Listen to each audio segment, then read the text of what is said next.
గొల్యాతు గురించి దావీదు గురించి చెప్పినప్పుడు ఆ మాట ఎంత ప్రభావితమైందంటే పాస్టర్లు ఎంతోమంది చెప్పారు కానీ వాళ్ళు చెప్పిన దానికంటే పవన్ కళ్యాణ్ గారు చెప్పింది చాలా బాగుందని చెప్పి కొన్ని లక్షల మంది చేశారు సార్. అది చాలామంది చేశారు సార్. అది నిజంగా నేను ఎందుకు మిమ్మల్ని నేను రిక్వెస్ట్ చేస్తున్నానంటే మీరు ఒక్క మాట చెప్తే కొన్ని లక్షల మంది కదిలించబడతారండి.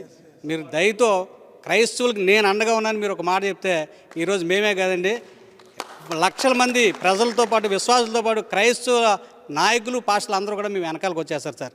మిమ్మల్ని మేము అసెంబ్లీలో చూడాలి, సీఎంగా చూడాలని చేసి మేము పాస్టర్స్ అందరూ కూడా కోరుకుంటున్నామండి. 2008లో మీతో ఉన్నాను, 2014లో ఉన్నాను, 2019లో ఉన్నాను. మీరున్నంతకాలం మీతో నేను ఉంటానన్నా.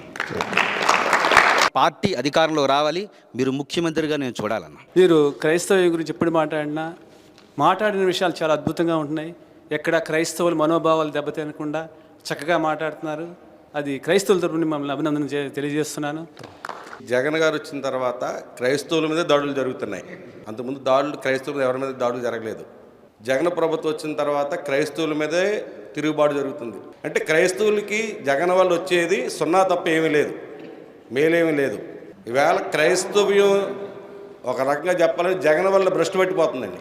జగన్ చెప్తున్నాడు కదండి, నాకు మతం కులం లేకపోతే పార్టీ సంబంధం లేదన్నాడు కదండి. అది చేతలో చెప్తే చాలా బాగుంటుందండి. అది నియోజకవర్గానికి ₹1 క్రిస్టియన్స్కి ఇస్తానని భరోసా ఇచ్చారండి. ఇప్పుడు ₹1 వల్ల సొమ్మ నియోజకవర్గానికి జగన్ గారు వచ్చిన తర్వాత మైనారిటీ ఫండ్ ₹1 రాలేదు. మహమ్మద్ అక్బర్ సార్ నా పేరు ముస్లింగా నేను కన్వర్ట్ అయిన తర్వాత ఆనంద్ అలియాస్ ఆనంద్ కుమార్గా నా పేరు నామకరణం చేయడం జరిగింది సార్. ఇస్లాం నుంచి క్రిస్టియన్కి నేను ఇప్పుడు నా పరిస్థితి ఎలా ఉందంటే సార్, ఇప్పుడు ఇస్లాం నుంచి క్రిస్టియన్కి వచ్చిన తర్వాత ఏ మైనారిటీ సైడ్ వెళ్ళాలో తెలియనటువంటి పరిస్థితి సార్. చాలా రైట్ సార్, పాయింట్ వచ్చి మాట్లాడాలి మీరు.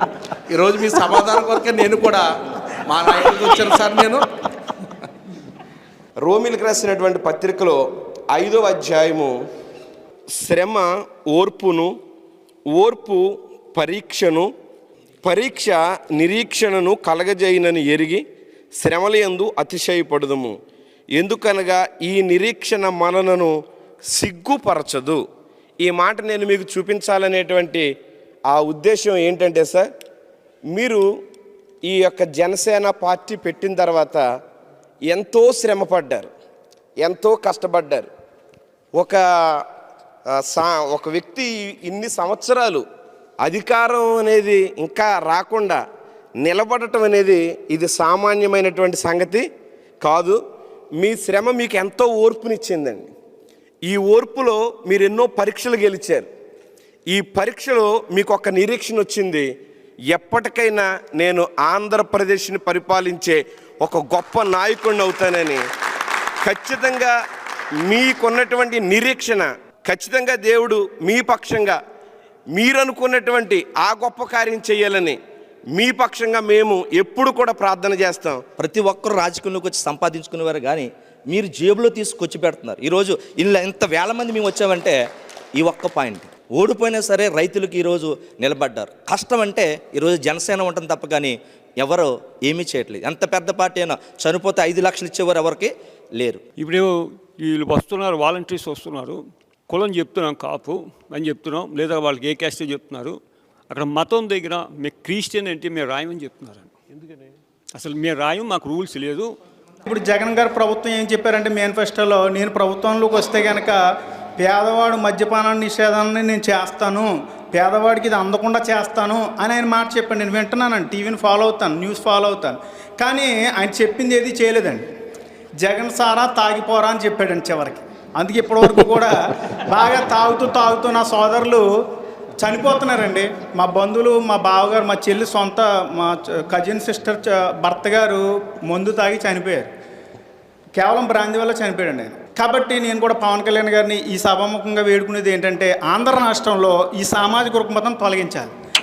ఎందుకయ్యా అంటే అండి, త్రాగిన వ్యక్తే ఏం చేస్తారంటే తర్వాత అతను హత్యలకు పాల్పడవచ్చు, అతను మానభంగాలకు పాల్పడవచ్చు, ఎన్నో చేయొచ్చు. మీరు చట్టాలు చేస్తున్నారు కానీ ప్రభుత్వంలో మందుని నిషేధిస్తే ప్రభుత్వమే ఆగిపోద్దనే భయం అండి. ఈరోజు జగన్ సర్కారు మందును అందుకే జగన్ సారా అని పెట్టి అమ్మిస్తున్నారండి అక్కడ.